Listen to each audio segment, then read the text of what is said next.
also ought to shed God's light to the rich. Sometimes we think the rich are better off than us. And if they don't have Christ, they are poor in spirit. And we ought to not be afraid of shedding the light, of showing the light of Christ to those who are rich, those who are better off. We ought to be able to say, I know that you have all of these resources, but here is the most important resource you need. Because what does it profit a man or woman if he or she gains the whole world and lose their soul?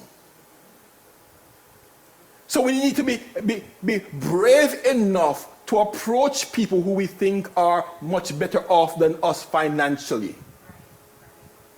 And then you have those who are sick.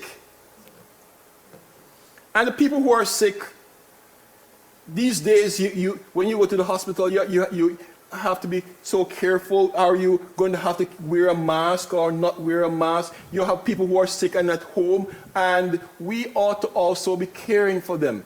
As many of us get older, we find that we are in situations where we might also be on the need of somebody helping us, calling us, praying for us when we're sick. But we ought to, in the middle of our own issues, still reach out to others and pray for them.